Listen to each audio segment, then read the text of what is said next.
నమస్తే.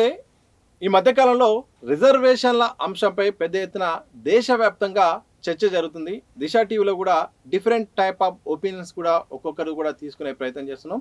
ఇందులో భాగంగా ప్రస్తుతం మనతో పాటు ఈబీసీ జేఏసీ అధ్యక్షులు మనతో పాటు వల్లభరెడ్డి రవీందర్ రెడ్డి గారు ఉన్నారు. వారిని వెల్కమ్ చేసి వారి యొక్క అభిప్రాయాన్ని కూడా తెలుసుకునే ప్రయత్నం చేద్దాం. సార్ నమస్కారం. సార్ నమస్తే. బాగున్నారా సతీష్? బాగున్నారా? ఎట్లా ఉంది మీ ఈబీసీ జేఏసీ పోరాటం? ఎక్కడి వరకు వచ్చింది? మా పోరాటం నిరంతరం నడుస్తూనే ఉంది. కాకపోతే దురదృష్టం ఏంటంటే ఈ కుల వైషమ్యాలు, ఈ కులాల మధ్య ఏదైతే మాట్లాడుకుంటున్నామో అదే చాలా బాధగా అనిపిస్తుంది. అంటే ఏ రకమైన బాధ అనిపిస్తుంది, ఏం చెప్తుంది? అంటే చూడండి సతీష్ గారు, ఇప్పుడు మనం సహజంగా మనుషులం అంతా సంఘజీవులం. అంటే సామాజిక స్పృహ ఉన్న వ్యక్తులుగా మనం జీవించాల్సినటువంటి అవసరం ఉంది. కానీ ఈ క్రమంలో ఈ కుల దూషణలు, అంటే వ్యక్తులను గౌరవించుకోకపోవడం, కులాలను గౌరవించుకోకపోవడం, ఒకరి కులాలను ఇంకొకరు దూషించడం, తర్వాత అవమానాలకు గురి చేయడం, దీంతో మన గ్రామ సమైక్యత కానీ, రాష్ట్ర సమగ్రాభివృద్ధి కానీ, దేశ సమైక్యత కానీ దెబ్బతినే అవకాశాలు ఉంటాయి. ఎందుకంటే అన్నదమ్ముల్లా, అక్కచెల్లెల్లా, బావబావమారులుగా వరుసలు పెట్టుకునేటువంటి కుటుంబాల నేపథ్యం అటువంటిది. ఇప్పుడు కులాలు నిర్మూలన జరగాల్సినటువంటి పరిస్థితులల్లో ఇప్పుడు నా కులం ఇది, నీ కులం ఇది అని దూషించుకునేటువంటి పరిస్థితి అంటే ఎక్కడ పోతున్నాం మనం? అంబేద్కర్ ఏమన్నాడు? కుల నిర్మూలన జరగాలన్నాడు, సమానత్వం రావాలన్నాడు, అందరూ కలిసిమెలిసి జీవించాలన్నాడు. మరి నాటి అంబేద్కర్ కళలు ఇప్పుడు మనం పూర్తి చేస్తున్నావా? అది ఇప్పుడు ఉన్నటువంటి సంశయాత్మకమైనటువంటి ప్రశ్న. మనందరి ముందర ఎదుర్కొనేటువంటి అంశం కూడా ఇదే అనిపిస్తుంది నాకు. కుల నిర్మూలన అనేది సాధ్యమా? ఒక రకమైన చర్చ నడుస్తుంది. నిజంగా అసాధ్యము కాదు ఇది ఎట్లా కుదురుతుందని కొంతమంది మాట్లాడుతున్నారు. కొంతమంది కుల నిర్మూలన జరిగితేనే ఇక రిజర్వేషన్ల అంశం అసలు అవసరమే లేదని కూడా కొంతమంది మాట్లాడుకుంటారు. మీ వ్యూ ఏంటి? మీరు మంచి ప్రశ్న. కుల నిర్మూలన జరిగితేనే ఇది ఆర్థిక అసమానతలు పోతాయి, సామాజిక సమతుల్యం వస్తుంది. ఖచ్చితంగా కూడా ఈ కులాలు అనేది తొలగించబడాలి. ఇప్పుడు ఈ చతుర్వర్ణ వ్యవస్థల ఇప్పుడు సుమారు మన తెలంగాణ అనుకో, ఉమ్మడి ఆంధ్రప్రదేశ్ అనుకో 130 కులాలు ఉన్నాయి. ఇక యావత్ భారతదేశానికి తీసుకుంటే అంటే ఆనాడు మండల్ కమిషన్ నివేదిక అనుసరించి గణించిన లెక్కలు 1961 జనాభా అనుసరించిన లెక్కల ప్రకారంగా 3743 కులాలు ఉన్నాయి. అయితే 2399 కులాలు 1955లో ఉన్నాయి కేల్కర్ కమిషన్ లెక్కల ద్వారా. అంటే ఈ కులాలు పెరుగుతూ ఉన్నాయి. అంటే నేను అనుకుంటున్నా సుమారు ఇప్పుడు 4000-5000 వరకు పోవచ్చు. అంటే ఈ కులాలు నిర్మూలన జరిగే బదులు కులాలు పెరగడం అనేది ఇది చాలా విచిత్రమైనటువంటి సంఘటన. కాబట్టి ఈ కుల తారతమ్యాలు పోవాలంటే కులాలను తొలగించాలి. ఈ కులాలను ఎప్పుడైతే మనం తొలగిస్తామో అప్పుడు ఏముంది? ఆర్థిక అసమానతలు పోతాయి. ఇప్పుడు ఐడెంటిటీ ఏంది? పేరు, తండ్రి పేరు, అదే చిరునామా. ఇప్పుడు నీ కులం ఇది, నా కులం ఇది అనేది దాంతో వచ్చే ఎటువంటి కిరీటాలు ఏమున్నాయి కిరీటాలు? ఇప్పుడు తెలంగాణలో 130 కులాలు ఉన్నాయి. సరే, అవునన్నా కాదన్నా 4 రకాలుగా, 4 వర్గాలుగా, 4 కులాలుగా అవి పిలువబడ్డాయి, విభజించబడ్డాయి. అవి క్రమేణా నడుస్తున్న కులాలు. ఒకటి ఎస్సీలో కూడా 59 నుంచి 63 కులాల వరకు ఉన్నాయి. ఎస్టీలు అదేవిధంగా బీసీలలో 130 కులాలు ఉన్నాయి. అదేవిధంగా ఫార్వర్డ్ క్యాస్ట్ ఓసీలలో ఇందులో 18 కులాలు ఉన్నాయి. అంటే ఈ 4 వర్గాలు ఉన్నటువంటి ఎస్సీలైనా, ఎస్టీలైనా, బీసీలైనా, ఫార్వర్డ్ క్యాస్ట్ అయినా ఈ 4 వర్గాలు ఉన్నటువంటి వాళ్లకు అసలు ఎక్కడ సమస్య వస్తుందంటే ఈ రిజర్వేషన్లు అనేటువంటి అంశం మీదనే కులాలు డివిజన్ అవుతున్నాయి. రిజర్వేషన్ల బట్టి డివిజన్ అవుతున్నాయా, లేకపోతే అసమానతల కారణంగా రిజర్వేషన్లు వచ్చాయి కదా? ఇది మీరు చెప్పింది వాస్తవమైన మాట. అసమానతల కారణంగా రిజర్వేషన్లు వచ్చినాయి అన్నది ఆనాడు. అందుకనే అంబేద్కర్ గారు ఏం చేసిండు? 334 ఆర్టికల్ ప్రకారంగా 10 సంవత్సరాలు రిజర్వేషన్లు ఇస్తే బాగుంటుంది, అంటే ఆనాడు ఉన్నటువంటి పరిస్థితులు ఎస్సీ ఎస్టీలకు మాత్రమే అస్పృశ్యత అంటరానితనం ఉండే. తర్వాత సామాజిక వెనుకబాటు, ఆర్థిక వెనుకబాటు, రాజకీయ వెనుకబాటు, విద్య వెనుకబాటు ఇవన్నీ ఉన్నాయి. ఇవన్నీ ఉన్న క్రమంలో ఏంటంటే ఆనాడు అంబేద్కర్ ఆలోచించి ఒక 10 సంవత్సరాలు ఒక కొలమానం తీసుకొని ఈ కాల పరిస్థితుల్లో ఈ మార్పులు జరగకపోతాయా అనేటువంటిది ఆయన రూపొందించిండు. కానీ దురదృష్టం ఏంటంటే 78 ఏళ్ల స్వాతంత్రం వల్ల అప్పటి నుంచి ఇప్పటి వరకు ఏం మార్పు జరగలే. అభివృద్ధి అందరికీ అందలేదు, అవకాశాలు అందరికీ అందట్లేదు, ఫలితాలు అందరికీ పొందట్లేదు. మరి ఏం వచ్చినట్టు, ఏం మార్పు వచ్చినట్టు అంటే ఇది పాలకులల్లో చిత్తశుద్ధి లేదు, రాజకీయ పార్టీలల్లో చిత్తశుద్ధి లేదు. దానితోటి ఇంకా కుల ఘర్షణలు, కుల సంఘర్షణలు, కుల వైషమ్యాలు, కులాల మధ్య విభేదాలు పెరుగుతున్నాయని నేను చెప్తున్నా. అందుకని ఏమంటున్నంటే ఈ కులాలను తొలగించినప్పుడు ఇంకెక్కడిది ఇక అసలు అసమానతకు తావు ఉండదు. మీరన్నట్లు అసమానతలే ఉన్నాయనుకుందాం, ఉంటాయి.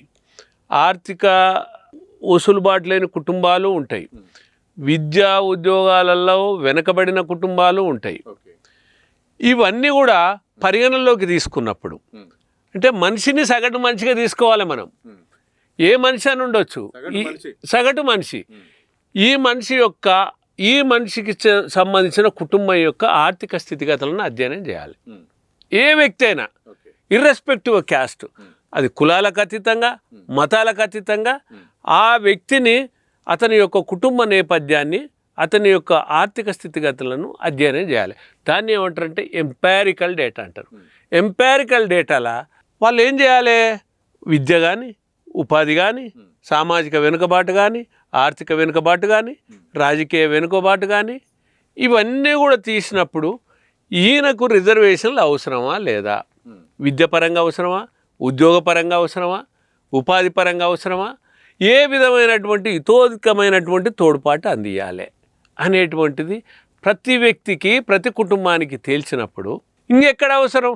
ఇప్పుడు 2 వర్గాలు, 2 కులాలు, ఉన్నోళ్ళు లేనోళ్ళు, అంటే ఆర్థికంగా వెనుకబడిన వర్గాలు, ఆర్థికంగా ఎదిగిన వర్గాలు.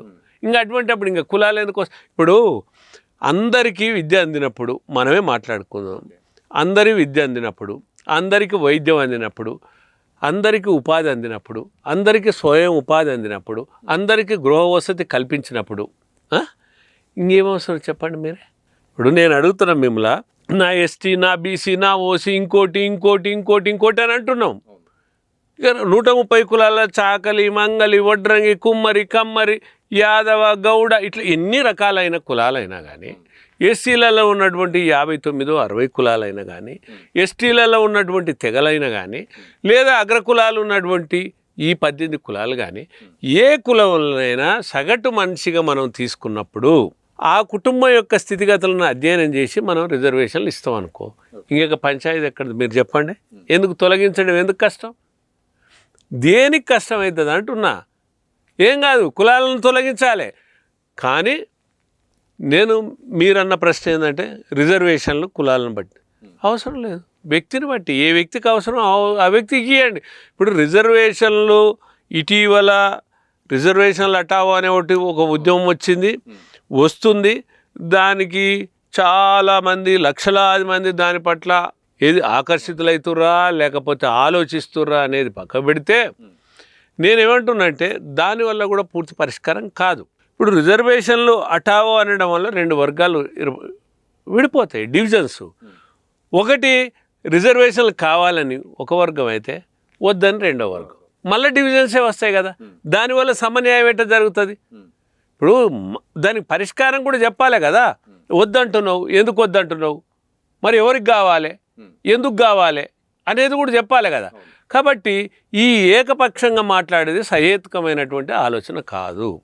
అందుకే నేనేం చెప్పదలుచుకున్నంటే ఈ రిజర్వేషన్లలో రిఫార్మ్స్ తీసుకురావాలి, అంటే సంస్కరణలు తీసుకురావాలి. ఈ సంస్కరణలు ఎప్పుడైతే మనం తెచ్చి ఇది ఎవరికి రిజర్వేషన్లు అవసరమో, ఈ కులాలకు అతీతంగా, మతాలకు అతీతంగా ఎవరికి అవసరమో వాళ్ళకు మనం రిజర్వేషన్లు ఇచ్చినప్పుడు అప్పుడు ఇక కులాలు ఎక్కడ ఉంటాయి? అందుకే నేనేమంటున్నా అంటే అసలు ప్రతి వాళ్ళు కూడా అంబేద్కర్ను అనుసరిస్తారు.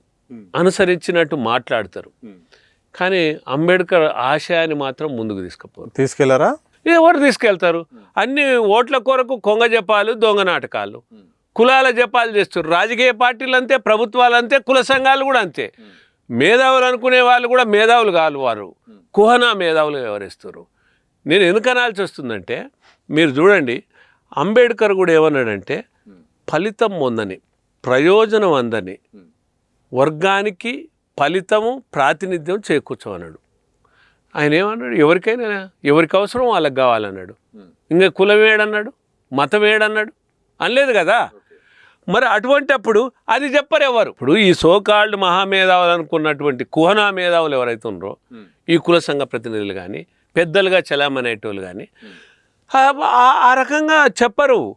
ఇప్పుడు ఇంకా నాకు బాధ అనిపించేది ఏంటంటే, ఈ మేధావులు అనుకున్నటువంటి ఇటీవల కాలంలో కొంతమంది ఐఏఎస్లు చేసిన వాళ్ళు కూడా, జడ్జిలు రిటైర్డ్ అయిన వాళ్ళు కూడా, వాళ్ళు కూడా సమాజంలో తప్పుడు సంకేతాలు ఇస్తున్నారు. స్ట్రైట్గా మాట్లాడండి. చిరంజీవులు ఆయన బీసీ ఇంటలెక్చువల్ ఫోరం అధ్యక్షుడిగా ఆయన చాలా అంశాల మీద మాట్లాడుతున్నారు. అలాగే ఈబీసీ అంశం పైన కూడా మాట్లాడుతున్నారు. ఈబీసీలో ప్రధానంగా ఈడబ్ల్యూఎస్ అనేది నిజంగా ఒక కుట్ర కోణం దాగుంది, దీన్ని తొలగించాలని స్ట్రైట్గా మాట్లాడుతున్నారు. అయితే నేను ఎందుకు అంటే, నాకు జనరల్గా ఏంటంటే అంశం మీద మాట్లాడడం అలవాటు. సరే, అంశం మీద సబ్జెక్టు, కానీ వ్యక్తుల పేర్లు తీసుకోవడం నాకు ఇష్టం ఉండదు జనరల్గా. కానీ ఇప్పుడు మీరు పేర్లు తీసుకున్నారు కాబట్టి నేను కూడా వారు మాట్లాడిన దానికి నేను ప్రతి సమానం చెప్పాలి. ఎందుకంటే మీరు అన్నట్టు చిరంజీవి గారు నాకు గౌరవం, అంటే ఒక ఐఏఎస్ కాబట్టి, జస్టిస్ ఈశ్వరయ్య గారు కూడా. కానీ వారు చట్టం గురించి తెలిసిన వ్యక్తులు ఇప్పుడు తప్పుడుగా వక్రీకరిస్తున్నారు. ఏమంటున్నారంటే ఈడబ్ల్యూఎస్ రిజర్వేషన్లు తొలగించాలి అంటుండు. మరి బీసీ రిజర్వేషన్లు అనేవి ఎస్సీ కానీ, ఎస్టీ కానీ, బీసీ కానీ రిజర్వేషన్లు కానీ ఆర్టికల్ 15(4), 16(4) వచ్చినప్పుడు, అంటే ఒక చట్టం ద్వారా వచ్చినప్పుడు, 16(5) ద్వారా వచ్చినప్పుడు, మరి ఆర్టికల్ 16(6) ద్వారా వచ్చినాయి. ఏది? EWS reservation. ఇవి చట్టం ద్వారానే వచ్చినాయి, అవి చట్టం ద్వారా వచ్చినాయి. మరి చట్టం ద్వారా వచ్చిన వాటిని ఇవి ఉట్టిగానే తొలగించాలి, ఇవి తీసేయాలి, ఇవి అన్యాయం అనొచ్చా? అన్యాయం అనొచ్చా? తర్వాత రాజ్యాంగ సవరణ ద్వారా వచ్చినాయి ఈడబ్ల్యూఎస్ రిజర్వేషన్. 103 రాజ్యాంగ సవరణ ద్వారా వచ్చినాయి. తర్వాత ఉభయ సభల ఆమోదం తెలిపితే వచ్చినాయి. రాష్ట్రపతి గజెట్ అయినాక వచ్చినాయి. తర్వాత సుప్రీంకోర్టు తుది తీర్పు తర్వాత అమలు జరిగింది, అత్యున్నత న్యాయస్థానం. మరి ఇంత జరిగిన తర్వాత కూడా ఈనాడు మేధావులు అనుకునే వాళ్ళు ఈడబ్ల్యూఎస్ రిజర్వేషన్లు తొలగించాలి, అట్లొచ్చిట్లో వచ్చినాయి అనేది ఎట్లా, ఎంతవరకు కరెక్ట్? 2005లో ఎస్ఆర్ సిన్హా కమిషన్, ఆనాడు ఉన్నటువంటి మన్మోహన్ సింగ్ గవర్నమెంటు ఎస్ఆర్ సిన్హా అనేస్తే 2006లో పూర్తి కమిటీ, అంటే 3 సభ్యులతోటి పూర్తి త్రిసభ్య కమిటీ ఏర్పాటు జరిగి 2010లో 10 జూలైలో వాళ్ళు నివేదిక ఇచ్చారు. అంటే మీరు చూడండి, 6 సంవత్సరాలు వాళ్ళు దేశమంతా తిరిగి, 5 నుంచి 6 సంవత్సరాలు దేశమంతా తిరిగి, యావత్ భారతదేశం 28 రాష్ట్రాలు తిరిగి ఈడబ్ల్యూఎస్ రిజర్వేషన్లు కావాలి, ఆర్థిక వెనుకబాటు మీద రిజర్వేషన్లు ఇవ్వాలనేది ఒక రికమెండేషన్ చేశారు. అంటే రాత్రి వచ్చినాయి, ఒక రోజులు ఇట్లా వచ్చినాయి, 2 రోజులలో ఇట్లా వచ్చినాయి, 3 రోజులలో ఇట్లా వచ్చినాయి. అంటే మరి ఏదైనా చట్టం పెట్టేది ఒకటే రోజులో పెడతారు, ఒకటే రోజులో ఆమోదం అవుతుంది. ఏ చట్టం వచ్చినా అట్లే వస్తుంది.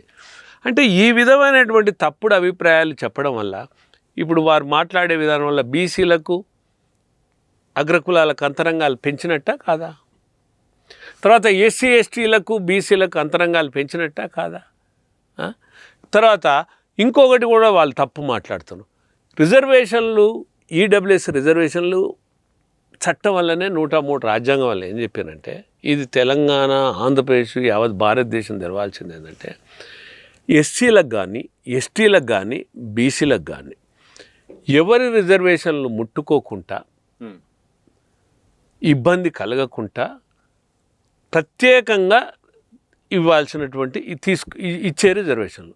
రెండవది, ఒకవేళ ఉద్యోగాలు కానీ, విద్యలు కానీ అవసరం అనుకుంటే సూపర్ మెమరీ పోస్టులు క్రియేటివ్ చేసి ఇవ్వాలి కానీ వీటి దాంట్లో మాత్రం విఘాతం కలిగించడానికి వీల్లేదు. అటువంటప్పుడు మరి ఎస్సీలో ఎట్లా ఊడగుంజుకునే, ఎస్టీలలో ఎట్లా తీసుకునే, బీసీలలో ఎట్లా తీసుకునే, వీళ్ళ ఎట్లా తీసుకునే వాళ్ళకి ఎట్లా వచ్చాయి, వీళ్ళ తగ్గేది ఎట్లా, వాళ్ళది పెరిగేది ఎట్లా. అయినా 78 ఏళ్ళ స్వాతంత్రం వల్ల 70 సంవత్సరాల నుంచి వాళ్ళకి రిజర్వేషన్లే లేవు కదా. ఇప్పుడు నేనేమంటున్నా, చిరంజీవి గారు సగటు మనిషి, చిరంజీవి గారు బీసీ కులంలో జన్మించిండు. మరి వారు ఏ కులంలో జన్మించేది తెలుసా? తెలియదు కదా. నేను ఏ కులంలో జన్మించేది నాకు తెలియదు. మరి ఆయన సగటు మనిషిగా ఉన్నప్పుడు ఏ మనిషి అయినా ఒకటే కదా.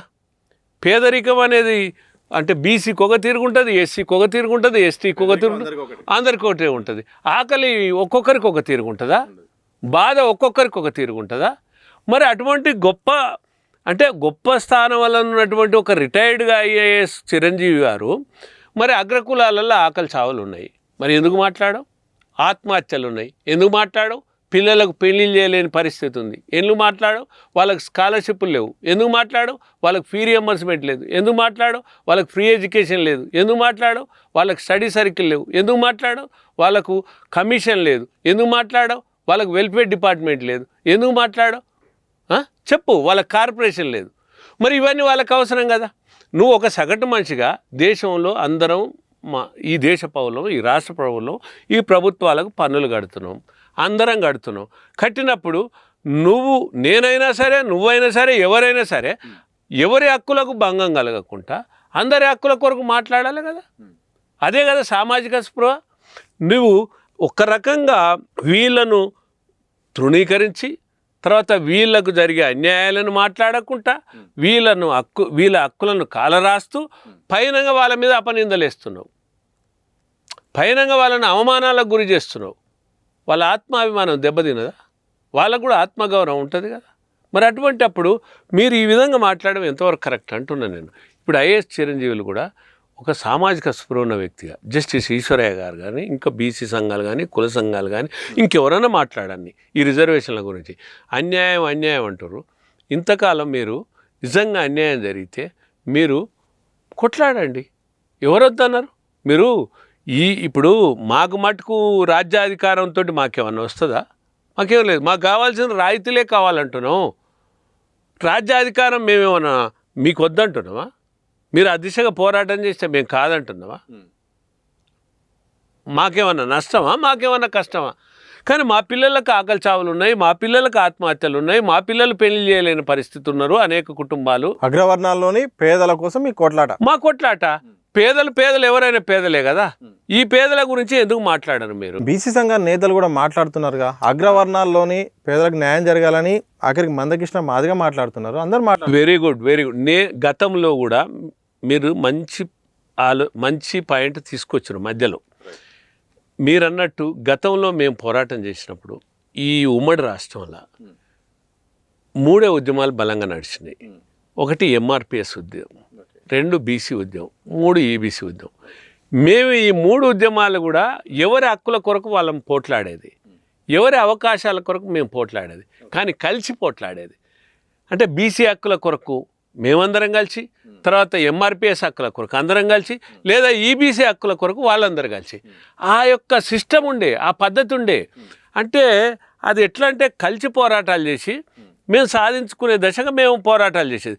కానీ ఇప్పుడు దురదృష్టం ఏంటంటే ఇప్పుడు అసలు ఆ రకమైన వాతావరణం పోయి, సామరస్య వాతావరణం పోయి, సంఘర్షణ వాతావరణంతో ఇప్పుడు మేధావులు అనుకునే వాళ్ళు అట్లా మాట్లాడతలేరు. వాళ్ళు ప్రజాస్వామికవాదులు. గతంలో మీరు అన్నట్టు మందకృష్ణ గారు కానీ, ఆర్ కృష్ణయ్య గారు కానీ, తర్వాత అద్దంకి దయాకరు, జూపూడి, ఎరకలక్కుల పోరాట సమితి, ఒలిగ ప్రభాకరు, ఒడ్డెరక్కల పోరాట సమితి, తన్నీర్ ధర్మరాజు, ఇట్లా అనేక కుల సంఘాలు. అంటే ఆనాడు 43 కుల సంఘాలు, ప్రజా సంఘాలు, ఉద్యమ సంఘాలు మాకందరూ మద్దతు ఇవ్వడం వల్లనే ఈడబ్ల్యూఎస్ సాధించుకోగలిగినాం. కానీ అంతవరకు బాగానే ఉంది. కానీ నేడు అవి వచ్చిన తర్వాత రావడానికి కృషి చేసిన దాంట్లో వాళ్ళు అంతర్భాగం ఉన్నారు. కానీ వచ్చిన తర్వాత ఈ రకమైనటువంటి నిందలు, తర్వాత అసూయ కలిగే విధంగా మాట్లాడుతున్నటువంటిది అది ఈ సమాజంలో సామాజిక సమతుల్యం దెబ్బతింటుందని నేను మన దిశ టీవీ ద్వారా కూడా నేను హెచ్చరిస్తున్నాను, నేను వాళ్ళ వైఖరి మార్చుకోవాలని చెప్తున్నా నేను. అందుకనే నేను చెప్పేది ఏంటంటే ఇవన్నీ ఎందుకు, ఇప్పుడు బీసీలని, ఎస్సీలని, ఎస్టీలని, అగ్రకులాలని ఇవన్నీ ఎందుకు, అందరి కులాలు తీసేరి, కులాలనే తీసేరి, సమస్య ఉండదు, ఇంకా సమస్య ఉండదు. ఐడెంటిటీ, ఇప్పుడు నా పేరు రవీందర్ రెడ్డి, సన్నాపు లక్ష్మారెడ్డి, అదే ఐడెంటిటీ. ఇంకా ఇప్పుడు పుట్టుమచ్చలు ఉంటాయి మనిషికి, ఇంకా అంతకంటే ఏముంటుంది, గుర్తింపుకి ఏముంటుంది ఐడెంటిటీ. అందుకనే ఆ రకమైనటువంటిది పరిస్థితులు ఇట్లా వస్తే ఇప్పుడు దేశం బాగుపడుతుంది. కానీ ఈ ప్రశ్న అడిగినప్పుడు, నేను రెడ్డి జాగృతి అధ్యక్షుని అడిగినప్పుడు అయితే మాత్రం రిజర్వేషన్లను కొంత మేము వ్యతిరేకం కాదని చెప్తూనే కుల వ్యవస్థ నిర్మూలన అనేది సాధ్యం ఎట్లయితే అది కాదు, అందరిలో నాటుకొని పోయింది. ఒకవేళ ప్రభుత్వాలు టెక్నికల్గా చేసినా మనుషుల మధ్య అసమానతల్ని ఎట్లా తీసేస్తారో అది ఒక ఫిక్స్ అయిపోయారని కూడా ఆయన మాట్లాడారు. అది నేనేమంటున్నా అంటే అది పూర్తిగా అది వాస్తవానికి విరుద్ధమైంది. ఇప్పుడు కులం కూడుబెట్టదు. మనిషికి ఎప్పుడు స్వార్థం ఉంటుందంటే, ఈ కులం ఉపయోగించుకోవడం వల్ల నాకు బ్రహ్మాండమైన ఫలితాలు వస్తాయి, అత్యధిక లాభాలు పొందుతా అనేటువంటి ఒక స్వార్థం ఎప్పుడైతే మనసులో చొరబడుతుందో అప్పుడు కులం గురించి ఆలోచన చేస్తాడు. ఇక ఎప్పుడైతే మనం కులాలు లేవు అనుకున్నప్పుడు ఇంకేం ప్రత్యేకత ఉంటుంది మీరు చెప్పండి. ఇక ఎందుకు ప్రత్యేకత ఉంటుంది? ఐడెంటిటీ కోసమేనా? అంతే కదా. ఇప్పుడు ఐడెంటిటీ ఎందుకు? ఐడెంటిటీ ఇప్పుడు చూడండి, సపోజ్ రెడ్లే అనుకున్నాం, రెడ్లు అనేవాళ్ళు అందరు పెట్టుకుంటారు రెడ్ల పేర్లు. ఎవరు పెట్టుకుంటలేరు? రఘువీరారెడ్డి పెట్టుకోలేదా? టైటిల్ అది పెట్టుకుంటే తప్పే ఉంది. పటేల్ అంటారు. మహబూబ్నగర్ సైడ్ కూడా మున్నూరు కాపు వాళ్ళు రెడ్డి, మా రెడ్లే పెట్టుకుంటారు. మరి ఎవరికేం అభ్యంతరం?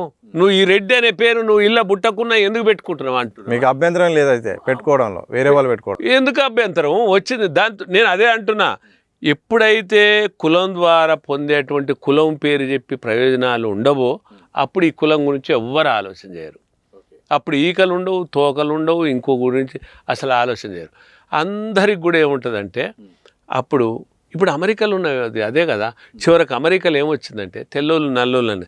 అయితే ఆ యొక్క విచక్షణ కూడా ఉండొద్దని, ఆ డిస్క్రిమినేషన్ కూడా ఉండొద్దని ఇప్పుడు ఆ నల్లోళ్ళ అది కూడా తీసేసారు. అక్కడ ఎవరికంటే ఈ రిజర్వేషన్లు అనేవి ఓన్లీ స్వతంత్ర సమరయోధులకు కానీ, తర్వాత అంటే దేశం కొరకు పోరాటం చేసిన వాళ్ళు, తర్వాత ఫిజికల్ హ్యాండ్స్కాప్, ఇటువంటి వాళ్ళకు కొంతమందికి మాత్రమే రిజర్వేషన్లు ఉన్నాయి. ఇక్కడ కూడా నేనేమంటున్నా అంటే ఈ వ్యవస్థను మొత్తం మనం ఒకేసారి మార్పు తీసుకురాలేము కాబట్టి రిజర్వేషన్ల ప్రక్రియను మొత్తమే తొలగించాలనేది అది అసాధ్యమైన పని. కాబట్టి ఇప్పుడుకున్నటువంటి పరిస్థితులల్లో అవి కూడా ఎవరికి అవసరం వాళ్ళను గుర్తించాలి. ఇప్పుడు ఈ దేశంలో కానీ ఈ రాష్ట్రం వల్ల కానీ ఎంపారికల్ డేటా తీస్తే అయిపోద్ది. దాని ప్రకారంగా ఎవరికి రిజర్వేషన్లు ఉంటే కులాలు తీసేయాలి. ఫస్ట్ కులాలు తీసేసి వ్యక్తులుగా గణించాలి. ఇప్పుడు జనగణన చేస్తున్నాం కదా, జనగణన చేసిన తర్వాత ఆ జనగణనతో పాటు ఆ వ్యక్తి యొక్క ఆర్థిక స్థితిగతులను ఎంపారికల్ డేటా తీయాలి. ఎంపారికల్ డేటా తీసి ఎవరికి రిజర్వేషన్లు అవసరం వాళ్ళకు ఉంచాలి, ఎవరికి అనర్హులు వాళ్ళకు తొలగించాలి. వాళ్ళు ఎస్సీలా, ఎస్టీలా, బీసీలా, ఓసీలా. ఇప్పుడు ఈడబ్ల్యూఎస్ రిజర్వేషన్లు కూడా అవసరం ఉన్నోనికే ఇవ్వాలి, అవసరం లేనివానికి అవసరం లేదు. ఇంకా ఈడబ్ల్యూఎస్ ఉండదు, ఎస్సీ ఉండదు, ఎస్టీ ఉండదు, బీసీ ఉండదు, అందరికీ ఒకే విధానమైనటువంటి రిజర్వేషన్లు వస్తాయి. అది అవసరం ఉన్న వాళ్ళకే వస్తాయి. ఈ కులాలు పోవడం వల్ల ఏమవుతుందంటే సామాజిక సమతుల్యం దెబ్బతినకుంటుంటుంది, గ్రామాభివృద్ధి జరుగుతుంది, రాష్ట్రాభివృద్ధి జరుగుతుంది, దేశాభివృద్ధి జరుగుతుంది. అప్పుడు సమైక్యత, స్పృహ వాతావరణం పెరుగుతుంది. దానివల్ల మనం ఏంటంటే మంచి ఫలితాలు సాధిస్తాం. ఇప్పుడు మీరు చూడండి, ఈ కులాల వల్ల ఎంత వెనుకబాటు. ఇప్పటికి కూడా రక్తబంధం, పేగుబంధం అన్నీ తెంచుకొని కులాంతర వివాహాలు జరిగినా కూడా ఈ చేసుకున్న వాళ్ళు కూడా చెప్పరు ఏది ఇంటర్ క్యాస్ట్ మ్యారేజ్ చేసుకున్నామని. వాళ్ళు చెప్పరు. చెప్పకపోగా ఏంటంటే వాళ్ళు ఓ బ్రాహ్మణ అమ్మాయినో ఒక రెడ్డి అమ్మాయినో చేసుకుంటారు, మళ్ళీ నా కులం ఇది అని గొప్ప కొరకు గొప్ప అనను కానీ అవకాశాల కొరకు ఆ కులాన్ని అడ్డం పెట్టుకుంటారు. అది కరెక్ట్ కాదు, గర్వంగా చెప్పుకోవాలి. అందుకని నేనేమంటున్నా అంటే కులాలను తొలగించాలి, రిజర్వేషన్లను రిఫార్మ్స్ చేయాలి. ఈ సందర్భంలో ఇంకొక డిమాండు కానీ ఒక ప్రతిపాదన కూడా వస్తుంది. ఏంటంటే ఒకటి మీరు అన్నట్టు కుల నిర్మూలన జరగాలి. ఇదే సందర్భంలో నిర్మూలనగా తొలగించాలి. సరే, నిర్మూలన ఇక తొలగించాలి, కులాలను తొలగించాలి. అలాగే అందరూ సమానము అనే ఒక భావనలో భాగంగా ఈ జాతి సంపదని అందరికీ సమానంగా పంచాలనే ఒక డిమాండ్ కూడా వస్తుంది. దీనికి ఏం చెప్తారు? అయితే దీనికి ఏంటంటే సమగ్ర అభివృద్ధి అంటారు. ఎందుకంటే ఇందులో ఒక మాట చెప్తాను. ఎందుకంటే ఆర్థిక అసమానతలు, సామాజిక అసమానతలే ప్రధాన కారణంగా రిజర్వేషన్లు నడుస్తున్నాయి. కాబట్టి మీరు ఇక ఒక సామాజిక విషయంలో ఒక చెప్పారు, ఆర్థిక అసమానతలు కూడా తొలగిపోవాలి. కాబట్టి జాతి సంపద అందరి సంపద కూడా జాతీయం చేసి అందరికి పనిచేస్తే అయిపోద్ది. కానీ అయితే అందులో భాగంగానే గతంలో ఇందిరాగాంధీ కానీ అప్పుడున్నటువంటి పివి నరసింహారావు గారు కానీ కొన్ని సంస్కరణలు తెచ్చారు. బ్యాంకులు జాతీయకరణ అని, తర్వాత భూములు సీలింగ్ అని, కట్ ఆఫ్ ఇంత అని.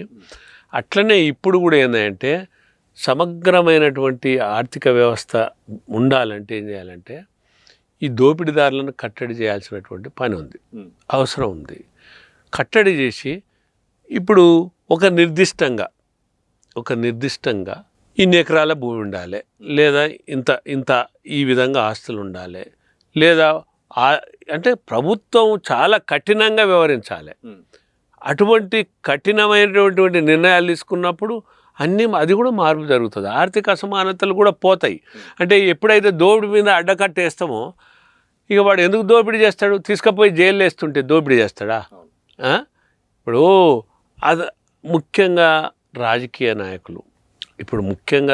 నాయకులు ఏదైతే సోకాళ్ళు ఇప్పుడు ఐఏఎస్, ఐపీఎస్, ఐఎఫ్ఎస్, హైయెస్ట్ ఉద్యోగస్తులు ఉన్నోళ్ళు, వీళ్ళల్లో మార్పు రావాలి. వీళ్ళ యొక్క అవినీతి మీద భరతం పట్టాల్సినటువంటి ఉంది. అది రావాలంటే సామాజిక పరివర్తన జరగాలి. మంచి కోసం, మార్పు కోసం ప్రతి ఒక్కరూ నడుము బిగించాల్సినటువంటి అవసరం. అదొక రకమైన చైతన్యం రావాలి. వస్తే ఫస్ట్ మీరు రిజర్వేషన్ల మీద రిఫార్మ్స్ తీసుకొస్తే అది బ్రహ్మాండమైన మార్పు. ఇక దానికి ఆ మార్పు వచ్చిన తర్వాత ఇప్పుడు డివిజన్ చేయలేరు కదా. రాజకీయ పార్టీలు ఏం చేస్తారు? కులాల మీద డివిజన్ చేసి నలుగురుంటే 4 కులాలను ఒకరిని ఎక్కించినట్టు, ఒకరిని దించినట్టు, ఒకరిని తీసుకున్నట్టు, ఒకరిని దరి చేసినట్టు, ఒకరిని దూరం ఉంచినట్టు ఇన్ని రకాల వేషాలు వేస్తారు. ఇప్పుడు అందరు సమానమైనప్పుడు, ఎవరికి ఏ కులం లేనప్పుడు అప్పుడు అందరు ఏకమవుతారు కదా, దోపిడీదారి మీద తిరుగుబాటు చేస్తారు కదా. ఇప్పుడు డౌట్, మీరు దోపిడీదారులు అనే ఒక పదం వాడుతున్నారు. అలాగే రాజకీయ నాయకులు, రాజకీయ పార్టీలు ఇవన్నీ కూడా ఒక కంచె లాంటివి. కంచె చేను మేసేలాగా ఇప్పుడు తయారైన సందర్భంలో వాళ్ళ నుండి మార్పులు కానీ, సంస్కరణలు కానీ ఎట్లా ఆశించవచ్చు? ఎందుకు రాదు? ఇప్పుడు నిన్న వచ్చిన జంజీ ఉద్యమం ఏంది? ఇప్పుడు ఏది మన ఇప్పుడు cockroach Janata party paper leakage, అది ఒక్కటే అంశం తీసుకొని వాళ్ళు ప్రభుత్వాలను తలంచారా లేదా? ఇంత పెద్ద వ్యవస్థను, భారతదేశంలో ఉన్నటువంటి వ్యవస్థ మొత్తం ఇట్లా సరెండర్ అయ్యింది అంటే అంశం మీద సరెండర్ అయ్యింది. ఏం చేయగలిగింది ప్రభుత్వం? తప్పకుండా దాని మీద నిర్ణయాలు తీసుకోగలిగి ఆ ధర్మాన్ ప్రధాన్ రాజీనామా చేసిండు. ఎందుకు జరగదు? తప్పకుండా జరుగుతుంది. ఇప్పుడు మెయిన్ ఈ కులాల మీద డివిజన్ తోటే అసలు ఈ ఏకీకరణ లేకనే అనేక విధంగా ఆట ఆడుకుంటున్నారు. అన్ని వర్గాలతోటి ఇట్లా విభజించి ఆడుకుంటారు. ఇప్పుడు దాని మీదనే అన్యాయం జరుగుతుంది. ఇప్పుడు పాలకులు కూడా మీరు చూడండి సతీష్ గారు, అసలు నేను ఎందుకు కులాలు తొలగిపోవాలంటున్నంటే, ఇప్పుడు ఇటీవల కాలం అంటే గతంలో కానిస్టేబుల్ ఎగ్జామ్స్ ఉండే, ఈ ప్రిలిమినరీ ఎగ్జామ్స్ ఎస్సీలకు ఎస్టీలకు 60 మార్కులు ఉండే, బీసీలకు 70 మార్కులు ఉండే, ఫార్వర్డ్ క్యాస్ట్కి 80 మార్కులు. ఇది ఎక్కడైనా ఇప్పుడు కులాల రిజర్వేషన్లు ఉన్నాయి, ఎస్సీలకు ఉన్నాయి, ఎస్టీలకు ఉన్నాయి, బీసీలకు ఉన్నాయి. తర్వాత ఈడబ్ల్యూఎస్ కూడా నేను పోరాడి సాధించి పెట్టే ఫార్వర్డ్ క్యాస్ట్లో కూడా రిజర్వేషన్లు ఉన్నాయి. ఉన్న తర్వాత మరి ఇక మళ్ళా మార్కులు ఏది కులమానం అనేది మార్కులే కదా కులమానం. మరి కులానికి ఒక విధంగా మార్కులు నిర్ణయించడం కరెక్టా? చెప్పండి. అవకాశాలు రావాలి కదా అనేది. అంటే నేనేమంటున్నా అంటే ఇది న్యాయ సూత్ర సమానతలు పోవాలి, అవకాశాలు రావాలి, ప్రతిభ ద్వారా వాళ్ళు సమాజంలో ఎదగాలి. దీని ద్వారా మీరు అన్నట్టు ప్రతిభ ద్వారా కాదు, ప్రతిభకు పాతరేయడం జరుగుతుంది, ప్రతిభకు పాతరేయడం జరుగుతుంది. మీరు అవకాశాలు రావాలంటారు. అవకాశాల కొరకు ఆర్థిక వెసులుబాటు ఇప్పుడు ఫీజులు ఉన్నాయి కదా, ఏదైతే ఉద్యోగాలకు అప్లై చేసుకునే ఫీజు ఎగ్జామ్షన్ ఉంది, ఎస్సీలకు ఉంది, ఎస్టీలకు ఉంది, బీసీలకు ఉంది. తర్వాత వాళ్ళకి ఏజ్ రిలాక్సేషన్ ఉంది, క్యాస్ట్ల పరంగా రిజర్వేషన్ ఉంది. మరి ఇవన్నీ ఉన్నాక మళ్ళీ మార్కులు కొలమానమైనటువంటి మార్కులల్లా మళ్ళీ ఎక్కడ ప్రతిభకు పాతరేయడం కాదా? అయితే దాని మీద నేను ఇటీవల కాలంలో ప్రభుత్వానికి కూడా నివేదించడం జరిగింది. అయితే దాన్ని ఎట్లా మార్చానంటే ఇప్పుడు ప్రజెంట్ సిచ్యువేషన్ 40 ఎస్సీ ఏది కానిస్టేబుల్ ప్రిలిమినరీ ఎగ్జామ్స్ తీసుకుందాం. ఎస్సీ ఎస్టీలకు 40, బీసీలు అయితే 50, ఫార్వర్డ్ క్యాస్ట్ అయితే 60. అంటే ఇది ఎక్కడిది? ఇటీవల కాలంలో నిర్దేశించినటువంటిది ఏది మొన్న ఏదైతే నోటిఫికేషన్ పడ్డదో ఈ మార్కులు, ఇది కూడా అన్యాయమే కదా. 60 అయినా 50 అయినా 40 అయినా ఈ డిస్క్రిమినేషన్ ఏంది? ఒకే మార్కులు ఉండాలి కదా. మిగతా అన్ని ప్రొవిజన్స్ ఉన్నాయి కదా. ఇప్పుడు ఏజ్ రిలాక్సేషన్ ఉన్నది, తర్వాత ఫీజు కన్సెషన్ ఉన్నది, తర్వాత రిజర్వేషన్స్ ఉన్నాయి. మరి ప్రతిభకు ఇది అడ్డుగోడ కాదా? అదొకటి. మీరు టెట్టులా ఎస్సీ ఎస్టీలకు 60 మార్కులు, బీసీలకు 75 మార్కులు, ఫార్వర్డ్ క్యాస్ట్కు 90 మార్కులు. ఇది ఎక్కడ అన్యాయం? కులానికి ఇన్ని మార్కులు అని ఉంటుంది. ఇది న్యాయ సూత్రాలకు విరుద్ధం కదా. మరి దీని గురించి ఎందుకో మాట్లాడరు. ఇప్పుడు సోకాళ్ళు ఉన్నటువంటి బీసీ సంఘాలు, సోకాళ్ళు ఉన్నటువంటి మహామేధావుల వాళ్ళు మహామేధావులు గారు, కోనా మేధావులు. మరి దీని గురించి ఎందుకో మాట్లాడరు. ఇది అన్యాయం అని. కులాన్ని బట్టి మార్కులు ఉంటాయా? ఇప్పుడు కులాన్ని బట్టి వెనుకబాటు ఉందన్నాం, నేను ఒప్పుకుంటా. అంటే ఆనాటి పరిస్థితుల్లో, నేటి పరిస్థితుల్లో, తర్వాత పాలకులు అనాదిగా వాళ్ళే కొనసాగుతున్నారు అనేటువంటి అటువంటి ఆలోచనలలో మనం కొద్దిగా నమ్మాల్సినటువంటి నిజం కూడా ఉన్నది. అంటే అందులో కూడా అన్ని కులాలలో ధనవంతులు ఉండరు, పేదవాళ్ళు ఉండరు. కానీ ఈ కులాన్ని బట్టి మార్కులు అనే దాని మీద మరి వీళ్ళు ఎందుకు మాట్లాడరు? ఈ మహా మేధావులు ఎందుకు మాట్లాడరు? అంటే వీళ్ళు ఒక కులాన్ని ప్రేరేపించడం, ఒక కులాన్ని మీద ద్వేషించడం, ఇది ఎట్లా కరెక్ట్ అవుతుంది? ఇది ఏర్పాటువాదం కాదా? అంటే వాళ్ళ కులాల గురించి మాట్లాడి మిగతా కులాలకు జరుగుతున్న అన్యాయం మాట్లాడకపోవడం ఏర్పాటువాదమే కదా. మళ్ళీ రెచ్చబెట్టడం. అందుకనే నేనేమంటున్నా కులాలు పోవాలి. దేనికైనా మళ్ళీ ఇదే పరిష్కారం. ఇప్పుడు ఈ 2 ఎగ్జాంపుల్ చెప్పిన నీకు ప్రాక్టికల్ లైవ్ ఎగ్జాంపుల్ తెలంగాణ విషయానికే చెప్పి వచ్చినప్పుడు ఈ 2 ప్రస్తుతం ఉన్న ప్రాక్టికల్ ఎగ్జామ్స్ 2 చెప్పిన నేను. అంటే నేను అంటున్నా ఇప్పుడు ఒక విమానం నడిపేవాడు ఉన్నాడు. అతనికి శిక్షణ సామర్థ్యం అవసరమే కదా. మరి శిక్షణ సామర్థ్యం అనేది ప్రతిభతోటి సెలెక్ట్ అయ్యేటువంటిది. మరి సామర్థ్యం లేని వ్యక్తి ఉంటే తన ప్రాణాలు మొత్తం, అంటే అనేక మంది ప్రాణాలు తన మీద ఉంటాయి. ఒక సైంటిస్ట్ అట్లే అనుకో, ఒక సైనికుడు అనుకో, ఏదైనా ప్రతిభే కదా కులం. మనం ప్రతిభ లేనివనైతే మనం అందలం ఎక్కియలేం కదా. మరి అందలం ఎక్కియలేనప్పుడు దానివల్ల జరిగే పర్యవసనాలు ఇవే కదా. నష్టాలు కష్టాలు జరుగుతాయనే కదా. మరి అటువంటి అప్పుడు మరి ఈ మార్కుల వల్ల ప్రతిభ దెబ్బతింటుంది కదా. ఈ మార్కులు అనేటువంటి కొలమానాన్ని అందరికీ ఒకే విధంగా లేకపోతే దెబ్బతింటుంది కదా.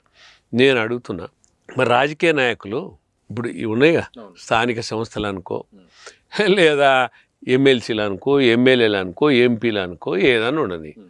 మరి వాళ్ళకు కూడా ఎస్సీ ఎస్టీలు అయితే 20 మార్కులకే 20% ఓట్లతోటే గెలవాలి. 3 పోటీ చేస్తారండి. ఒక ఎస్సీ ఎస్టీ, ఒక బీసీ, ఒక ఫార్వర్డ్ క్యాస్ట్ చేస్తాడు. 3 పోటీ చేస్తే ఎస్సీ ఎస్టీ అయితే 20% ఓట్లకే గెలవాలి, బీసీ అయితే 25% ఓట్లకు గెలవాలి, లేదా ఎఫ్సీ అయితే 30% ఓట్లకు గెలవాలి. అట్లా పెట్టవానండి మరి రాజకీయ నాయకులకు. మరి అట్లెందుకు పెట్టరు? మరి పెట్టాలి. మరి ఇప్పుడు ఉద్యోగాలలోనే ఇట్లా అంటారు. ఉద్యోగాలేమో అసలు ఉద్యోగాలు అనేది ఏంటంటే ప్రతిభ అనేది ఈ ప్రతిభ వల్ల ఏంటంటే నష్టాలు కష్టాలు జరుగుకుంటుండేది ఇది ఈ ఉద్యోగాలలో. నేను కొన్ని ఎగ్జాంపుల్స్ చెప్పిన కదా. ఒక సైనికునిగా, ఒక విమానం తోలే వ్యక్తిగా, లేకపోతే రకరకాల విషయాలు మీకు చెప్పిన. అట్లనే ఇప్పుడు ఈ రాజకీయం వల్ల మరి నష్టమేం లేదు. మరి ఎస్టీలకు తక్కువ ఓట్లు వస్తే గెలిచేటట్టు మీరు అట్లా చట్టాలు తేండి. అంటే నేనేమంటున్నా అంటే ఈ రాజకీయ నాయకులకు చిత్తశుద్ధి లేదు. అంటే ఎంతసేపు ఉన్నా వాళ్ళకి ఎసరు రావద్దు, వాళ్ళ పదవులకు ఎసరు రావద్దు, వాళ్ళకు నొప్పి తెలియదు కదా. కానీ ఇక్కడ ఈ 1-2% ఉన్నటువంటి విద్యా ఉద్యోగాలల్లో ఈ విధంగా డివిజన్ తేవడం వల్ల ప్రతిభ దెబ్బతినడంతో పాటు, సమగ్ర అభివృద్ధి దెబ్బతినడంతో పాటు సంఘర్షణ వాతావరణం వస్తుంది. ఇది ఎవరు కల్పిస్తారు? రాజకీయ నాయకులు. ఎవరు కల్పిస్తారు? ఈ ప్రభుత్వాలు ఏలుబడి ఉన్నోళ్ళు. కాబట్టి ఇదేందో మరి వాళ్ళకి పెట్టండి. ఎమ్మెల్యేలు, ఎంపీలకు తక్కువ ఓట్లు వచ్చినా, నేను డిమాండ్ చేస్తున్నా దిశ టీవీ ద్వారా, తక్కువ ఓట్లు వచ్చినా కానీ గెలిచేటట్టు ప్రకటించండి. 25% ఓట్లు వస్తే ఎస్సీ ఎస్టీలు గెలిచేటట్టు, 35% వస్తే ఫార్వర్డ్ క్యాస్ట్. అంటే ఇట్లా డిఫరెంట్ పెట్టండి. దేనికి ఒప్పుకోరు? ఎందుకు ఒప్పుకోరు? మరి ఉద్యోగాలలోనే వాళ్ళంతటా వాళ్ళకే. ఇప్పుడు వాళ్ళు ఒక ఆలోచన రహితంగా చేయొచ్చు, కానీ మరి దీనికి ఎందుకు ఒప్పుకోరు? ఇప్పుడు ఈ రాజకీయ నాయకులతోటి మాకు వచ్చే నష్టమేం లేదు, మాకేం కొంపలు మునిగిపోయేదేం లేదు. ఎందుకంటే ఎస్సీ ఎస్టీ బీసీలు అయితే మాకేం నష్టం? వాళ్ళు మంచిదే, వాళ్ళు చట్టసభలో పోతే మాకు కూడా మంచిదే. ఎందుకంటే వాళ్ళు రాజ్యాధికారంలో ఉంటే మాకు రాయితీలన్నీ వస్తాయి. ఈ రాష్ట్రంలో కానీ ఈ దేశంలో కానీ 4వ వంతు జనాభా ఉంది, అగ్రకులాల జనాభా. ఈ 4వ వంతు జనాభా ఉన్నటువంటి వాళ్ళకు రెడ్లు అనుకో, బ్రాహ్మణులు అనుకో, వైశ్యులు అనుకో, క్షత్రియులు అనుకో, కమ్మలు అనుకో, కాపులు అనుకో, బలిజలు అనుకో, ఒంటరిలు అనుకో, తెలగలు అనుకో, వెలమలు అనుకో, ముస్లింలు అనుకో, తర్వాత సిక్కులు అనుకో, బుద్ధులు అనుకో, గుప్తలు అనుకో, ఇట్లా అనేక మంది, ఈ పటేళ్ళు అనుకో, గుజ్జలు అనుకో, ఇట్లా దేశానికి వస్తే ఇట్లా రకరకాలుగా ఉన్నటువంటి వాళ్ళ ఈ కులాలలో 4వ వంతు జనాభా ఉంది. ఈ 4వ వంతు జనాభా ఉన్నటువంటి వీళ్ళకు ఒక కార్పొరేషన్ లేదు, ఒక కమిషన్ లేదు, ఈబీసీ కార్పొరేషన్ లేదు. కార్పొరేషన్ ఎందుకు ఉండాలంటే ఇప్పుడు ఎస్సీ ఎస్టీ బీసీలకు ఉంది, వీళ్ళకు ఉండాలన్నా వద్దా? ఏదో వీళ్ళు కూడా స్వయం ఉపాధో, పావులో వడ్డీ రుణాలో, లేకపోతే ద్వారా నిరుద్యోగ ఉపాధి ఏదో ఒకటి అవకాశాల కొరకు వీళ్ళకు కూడా ఒక కార్పొరేషన్ ఉండాలి కదా, వీళ్ళకు ఒక డిపార్ట్మెంట్ ఉండాలి కదా, లేదు. అదేవిధంగా వెల్ఫేర్ డిపార్ట్మెంట్ లేదు. ఇప్పుడు ఏదన్నా ఒక దరఖాస్తు పెట్టుకోవాలంటే ఇప్పుడు ఫార్వర్డ్ క్యాస్ట్ అయితే ఆర్యవైశ్య కార్పొరేషన్ అట్లా ఉంది కానీ ఇటీవల కాలంలో కొన్ని కులాల కేసారు, డిపార్ట్మెంట్ లేదు, వెల్ఫేర్ డిపార్ట్మెంట్ లేదు. ఈ కులాలకు వెల్ఫేర్ డిపార్ట్మెంట్ లేదు, ఎస్సీలకు వెల్ఫేర్ డిపార్ట్మెంట్ ఉంది, ఎస్టీలకు ఉంది, బీసీలకు ఉంది. మరి వీళ్ళకి వెల్ఫేర్ డిపార్ట్మెంట్ ఉండాలి కదా. అదేవిధంగా కమిషన్ ఉండాలి. అంటే ఈ కమిషన్ కూడా ఎందుకంటే వీళ్ళ ఆర్థిక స్థితిగతులు అధ్యయనం చేయడానికి, అదేవిధంగా వీళ్ళలో వెనుకబాటు ఉందని గుర్తించడానికి, వీళ్ళకు ఏమన్నా అవమానాలు మిగతా కులాలు ద్వేషించినప్పుడు, దాడులు జరిగినప్పుడు స్పందించడానికి హక్కుల కొరకు ఒక కమిషన్ ఉండాలి. ఎస్సీలకు ఉంది, ఎస్టీలకు ఉంది, బీసీలకు ఉంది. మరి ఫార్వర్డ్ క్యాస్ట్ కమిషన్ లేదు. ఇంతేందుకు స్టడీ సర్కిల్ ఉన్నాయి, ఎస్సీలకు ఉన్నాయి, ఎస్టీలకు ఉన్నాయి, బీసీలకు. నేను వద్దంటలేను, వాళ్ళకి ఇంకా మెరుగైన ఇవ్వాల్సిందే. కానీ దీంట్లో కూడా ఒక ఐఏఎస్ఓ, ఒక ఐపీఎస్ఓ, ఒక ఐఎఫ్ఎస్ఓ చదవాలంటే లక్షలాది ఫీజు కట్టి చదవలేడు కదా. వీళ్ళల్లో కూడా పేదరికం ఉంది కదా, అగ్రవర్ణాలను పేదలు ఉన్నారు. మళ్ళీ వాళ్ళకు ఒక స్టడీ సర్కిల్ ఉండాలి కదా. ఎందుకు పెడతలేవు ఈ ప్రభుత్వాలు? 4వ వంతు జనాభా ఉన్నాయి కదా. మరి వీళ్ళ కొరకు ఎవరు ఆలోచన చేయాలి? మీరు ఏమన్నా అంటే మీరని కాదు, ప్రతి వాళ్ళు ఏమంటారు, మీరే రాజ్యాధికారం, మీరే ముఖ్యమంత్రి, మీరే మంత్రులు, మీరే ఎమ్మెల్యేలు. రేవంత్ రెడ్డి గారు రెడ్డి సామాజిక వర్గం నుండి రాష్ట్రానికి ముఖ్యమంత్రిగా ఉన్నారు. అక్కడ ఆంధ్రప్రదేశ్ లో కూడా అక్కడ కమ్మ సామాజిక చంద్రబాబు నాయుడు ఉన్నారు. నిజంగా ఎందుకు ఇవన్నీ ఏర్పాటు కావట్లేదు? అందుకనే మేమేమంటున్నామంటే మాకు అగ్రకులాలకు చెందిన వ్యక్తులు రాజ్యాధికారం వల్ల ఉంటే మాకు వచ్చే ప్రత్యేకమైనది ఏం లేదు. ఏం రావట్లేవా? ఏమొస్తున్నాయి? అవమానాలు వస్తున్నాయి, ఆర్థిక భారాలే అవి ఒక కిరీటాలుగా మిగులుతున్నాయి. అందుకనే మాకు కావాల్సినవి మంత్రులు అవుతున్నారు, ఎమ్మెల్యేలు అవుతున్నారు, ఎమ్మెల్సీలు అవుతున్నారు, అధికారులలో కూడా ఒక కీలకమైన పొజిషన్లో ఉంటున్నారు. ఇది జాతికి ఏం ఉపయోగపడలేదా? ఎక్కడ ఉపయోగం? వాళ్ళ ఇంట్లో సౌభాగ్యం ఉంది, వాళ్ళ ఇంట్లో భోగభాగ్యాలు ఉన్నాయి. వాళ్ళ వల్ల మిగతా ఇళ్ళ దీపాలు ఏమి వెలుగుతలేవు. ఎవరు ఆస్తులకు ఎవరు షేర్ హోల్డర్స్ గారు. కానీ వాళ్ళ వల్ల ఇంకా నిందలు అపనిందలు వస్తున్నాయి. మాటలు వస్తున్నాయా? అవును. ఇప్పుడు ఏమన్నా అంటే మీరు ఆధిపత్యం చేసేది అధికారం చేసేది రెడ్లే అని అంటారు. మరి రెడ్లు అన్నప్పుడు మాకు కూడా ఆత్మాభిమానం ఉంటుందా ఉండదా, ఆత్మగౌరవం ఉంటుందా ఉండదా? రెండు రకాల నష్టాలు ప్రతి వాళ్ళు కించపరుస్తున్నారు. ఒక దోపిడీదారులుగా రెడ్లను చిత్రీకరిస్తారు. నేను అంటున్నా, నేను ఇప్పటి నుంచి రెడ్లను దోపిడీదారులుగా చిత్రీకరిస్తే కూడా ఊకునేది లేదు, రెడ్ల జాతిని కించపరిస్తే కూడా ఊకునేది లేదు. ఖబర్దార్ అని చెప్తున్నా. ఎందుకు చెప్తున్నా అంటే నిజంగా ఎవరన్నా ఆధిపత్యం చెలాయించే వాళ్ళ మీద మీరు మాట్లాడండి, తప్పలేదు. అధికారం చెలాయించే వాళ్ళ మీద మాట్లాడండి. వ్యక్తిగతంగా వ్యక్తుల పేర్లు తీసుకొని మీరు ఏదైనా వ్యక్తిగతంగా మాట్లాడండి. కానీ జాతిని మొత్తం దోషులుగా నిలబెట్టే ప్రయత్నం చేస్తే ఊకునే ప్రసక్తే లేదని నేను చెప్తున్నాను. నేను అంటే ఇప్పుడు కులాలు ఉన్నంత వరకు ఎవరి కులం వాళ్ళకు ఉంటది, కులాలు లేనప్పుడు వేరు ఈ టాపిక్ ఉండదు. రెడ్లకేం తక్కువైంది అంటే ఇప్పుడు నేను ఇన్ని బాధలు చెప్పిన, నేను ఇన్ని గాథలు చెప్పిన రెడ్లకు, రెడ్ల పరిస్థితి చెప్పిన, రెడ్ల దుస్థితి చెప్పిన, పేరుకు గొప్ప ఊరుకు దిబ్బ రెడ్లది ఏం లేదు. కానీ రెడ్లు అనేవాళ్ళు ఇంకొకటి ఏంటంటే ఇప్పుడు దోపిడిదారులుగా చిత్రీకరిస్తున్నారు. కానీ అన్నదాతలు అది తెలుసుకోవాలి. ఈ దేశాన్ని రక్షించే వాళ్ళు సైనికులైతే దేశానికి అన్నం పెట్టిన దాంట్లో రెడ్లు ఉన్నారు. ఎందుకు అన్నదాతలు సార్ అని మీరు అనొచ్చు. రైతునేస్తాం. ఇప్పుడు రెడ్ల వృత్తి అంటే ఏం చెప్తారు చెప్పండి? వ్యవసాయం, రాజకీయం అనొచ్చు, రియల్ ఎస్టేట్ అనొచ్చు, అదంతా ప్రవృత్తి. అదంతా ప్రవృత్తి, అదే ఎక్కువ నడుస్తుంది. అదంతా ప్రవృత్తి, అది అంతా ప్రవృత్తి. కానీ వృత్తి ఏంది? ప్రధానమైనది వ్యవసాయం. అన్నం పెట్టేది, దేశానికి అన్నం పెట్టేది, అందరికి సౌభాగ్యం కలిగించేది, అందరి మేలు కోరేది, అందరిని గౌరవించి అభిమానించి అందరిని చేదోడు వాదవుడుగా ఉన్నటువంటి కష్టజీవులు రెడ్లు. అటువంటి కష్టజీవుల మీద కొద్ది మంది వల్ల ఈరోజు ఈ రకంగా మాట్లాడుతున్నారు. అది తప్పంటున్నాను. నేనేమంటున్నా అంటే ఏ కులంలో అయినా ధనవంతులు ఉన్నారు, ఏ కులంలో అయినా పేదవాళ్ళు ఉన్నారు. కాబట్టి ఏ కులంలో అయినా అహంకారులు ఉండొచ్చు, దురహంకారులు ఉండొచ్చు.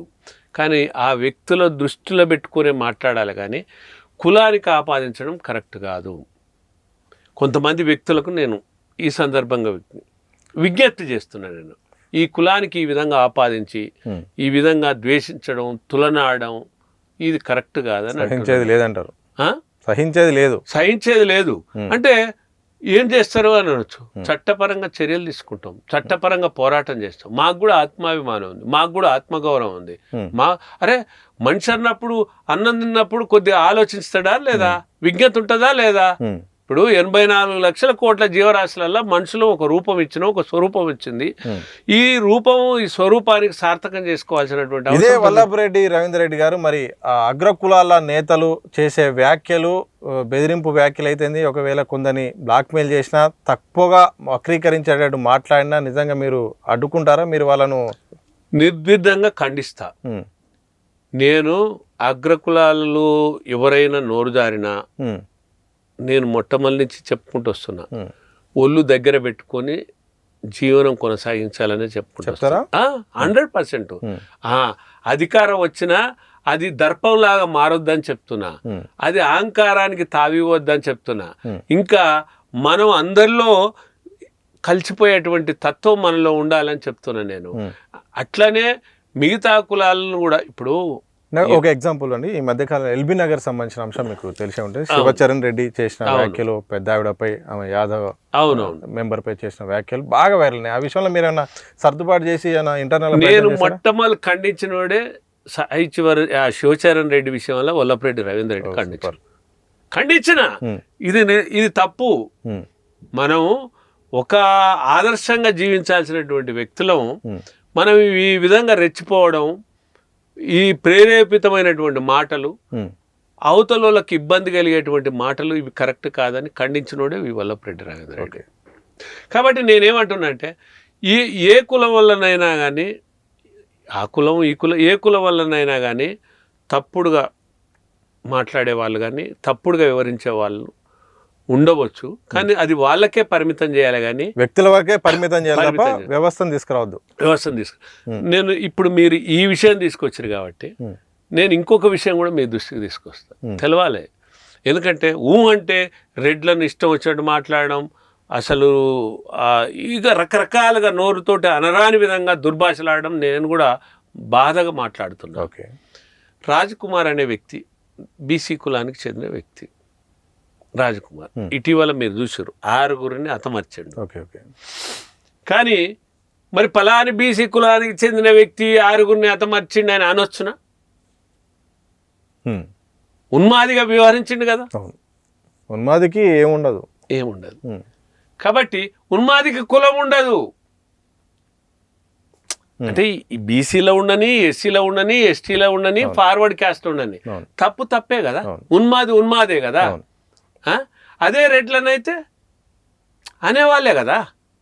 అంటే కులాన్ని మీదికి తోసి తర్వాత అదంతా కులానికి ఆపాదించి ఈ విధంగా నిందలేసేవాళ్ళు. నేనేమంటున్నానంటే అది కరెక్ట్ అని కాదు నేను అనేది. ఇప్పుడు ఎవరు చేసినా తప్పే, రెడ్లు చేసినా తప్పే, ఇంకో కులస్తులు చేసినా తప్పే. కానీ కొంతమంది పని కట్టుకొని ఈ కులాలకు ఆపాదిస్తారు. నేను ఇది కూడా తెలవాలని సమాజానికి. ఈ రాజకుమార్ అనే వ్యక్తి గురించి మరి తన కులం కానీ తన యొక్క ఉన్మాద చర్యలు కానీ మరి మాట్లాడిరా? పలాని కులానికి చెందిన వ్యక్తి ఇట్లని. అదే రెడ్డి కులానికి చెందిన వ్యక్తి అయితే రెడ్డి కులానికి చెందిన వ్యక్తి 6గురిని హతమార్చాడు, అసలు వీడు ఇంకా అన్నట్టు. అంటే వాడు చేసింది తప్పే, ఎవడు చేసిన తప్పే. కానీ వ్యక్తి యొక్క దుశ్చర్యలను కులానికి ఆపాదిస్తారు. అది నేను తప్పు పడుతున్నా. రిజర్వేషన్లు దీనికి నిజంగా ప్రాక్టికల్గా సాధ్యాలు చెప్పండి. ఎందుకంటే సాధ్యాలు ముఖ్యమే. ఏం జరగాలనేది విషయం పక్క పెడితే సాధ్యాలు ఏంటి, వాస్తవంగా ఎలాంటి మార్పులు దేశంలో కానీ రాష్ట్రంలో కానీ రిజర్వేషన్ల విషయంలో జరగాలి? నేను చెప్పదలుచుకున్నది ఏంటంటే రిజర్వేషన్లలో రీఫార్మ్స్ తెస్తే అసలు దీనికి వ్యతిరేకతే ఉండదు. ఎందుకు ఉండదంటే ఆకలి అయినోనికి అన్నం పెట్టినప్పుడు ఇంకా అసలు ఇక కడుపుని నేను ఎందుకు మాట్లాడతాడు. కానీ ఇప్పుడు అది జరుగుతలేదు. నిరంతరం అనునిత్యం ఒకే కుటుంబం, ఒకే కులం, ఒకే వర్గం. రిజర్వేషన్ ఉన్నప్పటికీ ఒకరికే వెళ్తున్నది. అయితే ఏ కులం వలన కానీ ఏ వ్యక్తి అయినా కానీ తను ఒకసారి రిజర్వేషన్ ఫలాలు పొందితే, అభివృద్ధి ఫలాలు పొందితే, ప్రభుత్వం ద్వారా అందితే వాటి నుండి వైదొలిగినప్పుడు ఇంకొక వ్యక్తికి అవి అందుతాయి. అవి అందినప్పుడు అట్లనే క్రమేణా రొటేట్గా అయి సమగ్ర అభివృద్ధి అవుతుంది. కానీ అట్లా కాకుండా క్రిమిలేయర్ లేకుండా ఉండడం వల్ల, పొందిన వాళ్ళే రిజర్వేషన్లు పొందడం వల్ల ఈ దుస్థితి, ఈ పరిస్థితి ఏర్పడ్డది. అందుకొరకు ఇప్పుడు అంతా బ్రాడ్ సెన్స్లో వచ్చారు. ఇప్పుడు ఎందుకంటే ఒకరినొకరు ఆలోచించే సెన్స్లో ఉన్నారు. ఎస్సీ ఎందుకంటే దానికి ఉదాహరణ ఒక సుప్రీంకోర్టు న్యాయమూర్తి కూడా ఏమన్నాడు, తన ఎస్సీ కులానికి చెందినటువంటి వ్యక్తి అయి ఉండి కూడా నాకు అవసరం లేదు రిజర్వేషన్లు, ఇప్పుడు మేము అభివృద్ధి చెందినలో తొలగాలన్నాడు. అట్లే ప్రొఫెసర్ గాలి వినోద్ కుమార్, నేను ఒక ఎగ్జాంపుల్ తీసుకున్నాను. ఆయన ఎస్సీ, నా బిడ్డలకు రిజర్వేషన్లు అవసరం లేదు, నేను ఆల్రెడీ పొందిన, నాకు అవసరం లేదు, ఇంకా ఒకసారి నేను పొందినా నాకు అవసరం లేదు అంటుండు ఒక ఎస్సీ కులానికి చెందిన. అంటే ఇప్పుడు అట్లా అందరిలో కూడా గుణాత్మకమైన మార్పు వస్తుంది. ఈ మార్పు పరిణాత్మకంగా తీసుకుపోతుంది. అందుకని ఎవరు ఈ రిజర్వేషన్లు వద్దు అంటే కోపపడతారు. కానీ రిజర్వేషన్లలో మార్పు రావాలి, రిఫార్మ్స్ రావాలంటే అందరు హర్షిస్తారు. అందరు హర్షిస్తారు. ఏముంది, అంతిమంగా ఎవరికి రిజర్వేషన్ కావాలనో వాళ్ళకు ఉండాలి, ఎవరికి వద్దో వాళ్ళకు వద్దు, అంతే. అట్లా జరిగినప్పుడు అసలు పంచాయతీ ఉండదు, పరిష్కారం ఉంటుంది. నేను వల్లభరెడ్డి రవీందర్ రెడ్డి ఏకవాక్యం వల్ల పరిష్కారం చెప్పిన. ఇది ఎందుకు సాధ్యం కాదు చెప్పండి? ఇప్పుడు ఏ కుటుంబ పరిస్థితినైనా అంచనా వేయొచ్చు కదా, స్థితిగతులను అధ్యయనం చేయొచ్చు కదా. అధ్యయనం చేసినప్పుడు వీళ్ళ విద్య పరంగా కానీ, ఆర్థిక పరంగా కానీ, ఉద్యోగ పరంగా కానీ, సామాజిక పరంగా కానీ, రాజకీయంగా పరంగా కానీ వాళ్ళను విశ్లేషించినప్పుడు వాళ్ళ ఎంపారికల్ డేటాలో వస్తారు కదా, గణిస్తే వస్తారు కదా. నా కుటుంబ నేపథ్యం వస్తుంది, నీ కుటుంబ నేపథ్యం వస్తుంది. ఏ కుటుంబానికి ఏది అవసరం అది ఒక క్యాలెండర్ చేస్తే ఆ క్యాలెండర్ ప్రకారంగా పోతే ఇంకెందుకు ఈ రిజర్వేషన్లు అవసరం? దాంతో సమగ్రతంగా అభివృద్ధి జరుగుతుంది. నేను ఇది ఏకవాక్యం వల్ల పరిష్కార మార్గం చెప్పిన. మీరు చూడండి, నేను చెప్పిన ఏదైతే ఈ సబ్జెక్ట్ ఏ కులాలు కూడా వ్యతిరేకించవు, ఏ కులాలు కూడా వ్యతిరేకించవు, ఏ వర్గాలు వ్యతిరేకించవు, అందరూ హర్షిస్తారు. ఇప్పుడు అంతిమంగా ప్రయోజనం ఎవరికి అందాలి? అవసరం ఉన్నోనికి అందాలి, అంతే కదా. బలమైనోడు బలిష్టం కావాలనా, బలహీనుడు బలవంతుడు కావాలనా? అది మనం పరిష్కారం. నేను అందుకే ఏమంటున్నానంటే కులాలను తొలగించాలి స్పష్టంగా. ఓకే. తర్వాత రిజర్వేషన్లలో రిఫార్మ్స్ రావాలి. అది నేను చెప్పదలుచుకున్నది. థ్యాంక్ యూ రవీంద్ర రెడ్డి గారు, మీ విలువైన సమయాన్ని ఇచ్చినందుకు. నమస్తే. ఇది మొత్తంగా రిజర్వేషన్లలో సవరణలు జరగాలి, మార్పులు జరగాలి, ప్రక్షాళన జరగాలి. రద్దు చేయాల్సిన అవసరం కాకుండా ఎవరికి అవసరం ఉందో వాళ్ళకి ఇవ్వాలి. అలాగే కుల వ్యవస్థను రద్దు చేస్తే అసలు సగం ఈ సమస్యలన్నీ కూడా పోతాయి. ముందుగా కుల వ్యవస్థను తీసేయాలి, ఆ తర్వాత సంస్కరణలు రిజర్వేషన్లు వస్తే అలాగే ఎవరికి అవసరం ఉంటుందో వాళ్ళకు వచ్చేస్తే ఈ సమస్యలను పోతాయి. ఎందుకంటే ఆకలి అయిన వారికే, ఎవరికైతే బలహీనులకే ఈ యొక్క రిజర్వేషన్ ఫలాలు పొందితే ఎవరికి అభ్యంతరం ఉండదు. ఎవరు కూడా దీన్ని అయితే మాత్రం విమర్శించరు. ఈ ఒక్క అంశాన్ని నిజంగా తీసుకుంటే మాత్రం ఈ చర్చలకు కూడా అంత ఫుల్ స్టాప్ పెట్టినట్టు అవుతుందని కూడా మొత్తానికి ఈబీసీ జేఏసీ చైర్మన్ మొత్తానికి రవీందర్ రెడ్డి గారు అంటున్నారు. మరి దేశం అయితేంది, రాష్ట్రాలు అయితేంది, రాజకీయ వ్యవస్థలు అయితేంది, మరి ప్రభుత్వాలు ఆ దిశగా అడుగులు వేస్తాయా లేదా అనేది మాత్రం భవిష్యత్తులో మరి చట్టసభలో తేల్చే యొక్క ఈ అంశాన్ని బట్టి ఆధారపడి ఉంటుంది. చూస్తూనే ఉండండి దిశ టీవీ.